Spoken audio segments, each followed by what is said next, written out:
Sebelumnya, Abu Ja'far At-Tabari telah mengatakan bahwa waktu adalah kata yang diungkapkan untuk menerangkan saat-saat malam dan siang.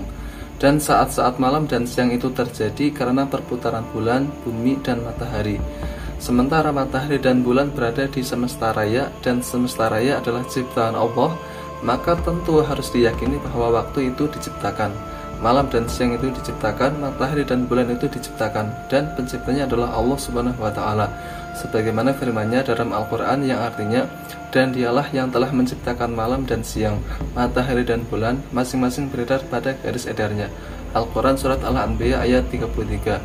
Teori lain yang membuktikan bahwa siang dan malam itu diciptakan adalah bahwa tidak ada hari kecuali sebelumnya ada hari kemarin, dan setelahnya ada hari esok. Dan seperti diketahui bahwa apapun yang sebelumnya tidak ada lalu menjadi ada, maka hal itu merupakan hasil ciptaan, dan hasil ciptaan memiliki pencipta. Teori lainnya yaitu bahwa malam dan hari itu dapat dihitung, dan setiap yang dapat dihitung pastilah tidak keluar dari dua kemungkinan, genap atau ganjil. Apabila bilangan itu genap, maka angka awalnya adalah 2, dan apabila bilangan itu ganjil, maka angka awalnya adalah 1. Dan angka awal merupakan bukti bahwa malam dan hari memiliki permulaan, dan apapun yang memiliki permulaan pastilah ada yang memulakannya, yaitu penciptanya. Di antara dalil yang membuktikan bahwa waktu itu bersifat fana dan tidak abadi adalah firman Allah Subhanahu wa Ta'ala yang artinya, semua yang ada di bumi itu akan binasa, tetapi wajah Tuhanmu yang memiliki kebesaran dan kemuliaan tetap kekal. Al-Quran Surat Ar-Rahman ayat 26-27. Juga firman Allah Subhanahu wa Ta'ala yang artinya, tidak ada Tuhan yang berhak disembah selain Dia, segala sesuatu pasti binasa, kecuali Allah. Al-Quran Surat Al-Qasas ayat 88. Apabila segala sesuatu pasti akan binasa kecuali Allah Subhanahu wa Ta'ala, sementara siang dan malam, terang dan gelap diciptakan untuk kebaikan makhluknya, maka dapat dipastikan bahwa itu semua juga fana dan pasti akan dibinasakan seperti yang lainnya. Hal itu terjadi ketika terjadinya hari kiamat. Pada intinya adalah hamba Allah yang bertauhid pasti meyakini bahwa alam ini pasti akan dibinasakan, termasuk waktu di dalamnya, dan tidak tersisa selain Tuhan yang Maha Kuasa. Di antara bukti bahwa Allah Subhanahu wa Ta'ala adalah Tuhan yang menciptakan segala sesuatu dengan kuasanya sebelum adanya segala sesuatu adalah bahwa fenomena apapun yang dapat dilihat di alam ini pasti memiliki materi atau berdiri atas materi. Sementara materi itu pastilah sesuatu yang terjadi dari suatu penggabungan ataupun pemisahan, dan sesuatu yang dapat dipisahkan tentu saja berpotensi untuk berubah, sedangkan sesuatu yang digabungkan tentu saja berpotensi untuk dipisahkan lagi. Seperti diketahui, dua hal yang digabungkan adalah sesuatu yang tercipta hingga menjadi penggabungan, dan dua hal yang dipisahkan juga sesuatu yang tercipta sebelum terpisah. Apabila segala sesuatu yang dapat dilihat di alam ini seperti itu, begitu juga jenis makhluk yang tidak terlihat, maka tentu saja ada penggabungan yang menggabungkan dan pemisah yang memisahkan, yaitu pencipta yang tidak sama dengan makhluk-makhluk yang tercipta tersebut. Pencipta yang tidak mungkin terpisah atau tergabung dari suatu materi. Dialah Allah yang Maha Esa, Maha Kuasa, dan tidak ada yang menyerupainya. Dari penjelasan tersebut, jelaslah kiranya bahwa pencipta segala sesuatu sudah ada sebelum adanya segala sesuatu yang diciptakan olehnya. Karena tidak mungkin ada sesuatu yang diciptakan kecuali penciptanya sudah ada terlebih dahulu. Dan bahwasanya firman Allah Subhanahu wa Ta'ala yang artinya, maka tidakkah mereka memperhatikan bagaimana unta diciptakan, dan langit bagaimana ditinggikan, dan gunung-gunung bagaimana ditegakkan, dan bumi bagaimana dihamparkan. Al-Quran Surat Al-Ghasiyah ayat 17-20. Ini adalah hujah bagi mereka yang mau berpikir dengan akalnya atas sifat dahulu yang dimiliki oleh Sang Pencipta dan sifat baru bagi semua makhluk. Setiap ciptaan Allah yang disebutkan pada ayat di atas, dari unta, langit, gunung sampai bumi, adalah anugerah bagi manusia, dan mereka diserahkan untuk memanfaatkannya, mengubahnya, mengaturnya, menggalinya, memahatnya, ataupun meruntuhkannya. Mereka diberikan hak penuh untuk mengurus semua itu. Namun tentu saja manusia hanya mampu untuk mengurusnya saja, tidak mampu untuk menciptakannya sedikit pun dari semua itu tanpa ada awalnya, dari tidak ada menjadi ada. Maka setelah itu dapat dipastikan bahwa siapapun yang tidak mampu menciptakan semua itu, dia tidak menciptakan dirinya sendiri ataupun sejenisnya. Karena memang yang menciptakan dirinya dan juga sejenisnya ialah yang tidak terhalangi untuk melakukan apapun yang dikehendakinya, dan tidak tercegah untuk menciptakan sesuatu yang ingin diciptakannya. Dialah Allah yang Maha Esa dan Maha Kuasa. Bagaimana pendapat Anda tentang orang yang berkeyakinan bahwa Tuhan lebih dari satu? Jawaban, kami membantah itu. Alasannya adalah karena akan menjadi rusaknya kesempurnaan dalam penciptaan dan tidak adanya kesinambungan dalam pengaturan.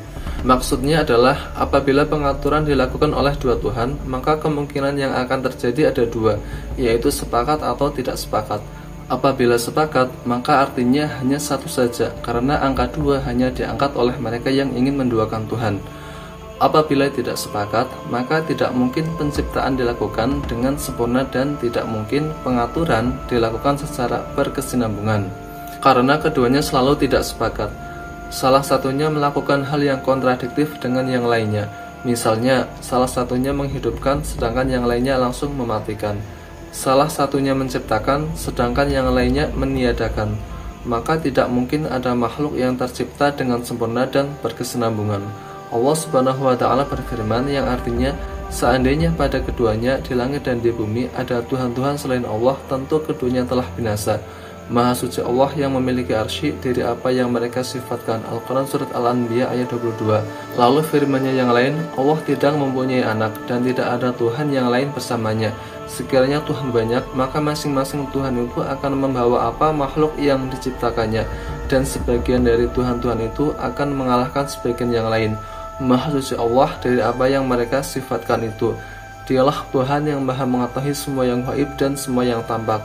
Maha tinggi Allah dari apa yang mereka persekutukan. Al-Quran Surat Al-Mu'minun ayat 91-92. Ini adalah hujah paling kuat dan bukti paling nyata untuk membantah orang-orang yang syirik terhadap Allah.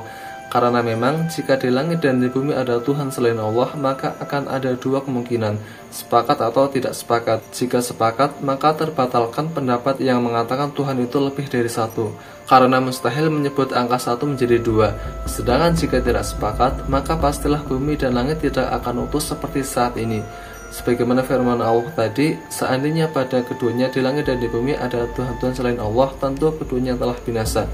Sebab apabila salah satunya menciptakan sesuatu, maka yang lainnya akan membatalkannya. Hal ini dikarenakan kontradiksi dari perbuatan dua hal yang tidak sepakat, seperti api yang memanaskan sesuatu dengan air yang memadamkannya. Kebatilan pendapat yang mengatakan bahwa Tuhan itu ada dua seperti dikatakan oleh orang-orang yang musyrik juga dapat dibuktikan dengan dua kemungkinan lainnya, yaitu apakah kedua Tuhan tersebut sama-sama kuat atau sama-sama lemah. Apabila keduanya sama-sama lemah, maka tidak mungkin sesuatu yang lemah bisa dianggap sebagai Tuhan. Sedangkan apabila kedua-duanya sama-sama kuat, maka mereka akan saling mengalahkan satu sama lainnya. Dan salah satu yang terkalahkan tidak mungkin dianggap sebagai Tuhan, karena Tuhan tidak mungkin dapat dikalahkan. Maha suci dan maha tinggi Allah atas kemusyrikan mereka. Dengan demikian, maka jelaslah bahwa Tuhan yang maha pencipta bersifat tunggal dan sudah ada sebelum apapun yang ada. Dan dia akan selalu ada setelah semuanya tidak ada. Dialah yang pertama ada sebelum adanya segala sesuatu, dan tetap ada setelah segala sesuatu berakhir. Dia tidak terbatas oleh tempat dan waktu, tidak oleh malam dan tidak juga oleh siang, tidak oleh gelap dan tidak juga oleh terang, tidak oleh langit dan tidak juga oleh bumi, tidak oleh matahari dan tidak juga oleh bulan dan bintang. Sedangkan segala sesuatu selainnya adalah makhluk yang dibentuk oleh Allah, diciptakan dan diatur sedemikian rupa hingga berjalan sesuai kehendaknya. Hanya Allah yang menciptakan semuanya, tanpa ada sekutu, penolong, ataupun pembantu baginya. Maha suci Allah, Tuhan yang berkuasa dan menguasai. Apabila telah diketahui bahwa pencipta segala sesuatu telah ada sejak dahulu sebelum ada apapun selainnya, dan bahwa dia menciptakan segala sesuatu dan mengaturnya, dan bahwa dia telah menciptakan beberapa makhluk-makhluk yang lain sebelum dia menciptakan waktu, sebelum menciptakan matahari dan bulan yang diedarkan di tempat edarnya, hingga dari keduanya kita dapat membedakan antara siang dan malam, dapat mengidentifikasi waktu, dan juga dapat membubuhkan penanggalan. Maka sekarang pertanyaannya adalah, makhluk apakah yang diciptakan Allah sebelum itu, dan makhluk apakah yang diciptakan Allah pertama kali?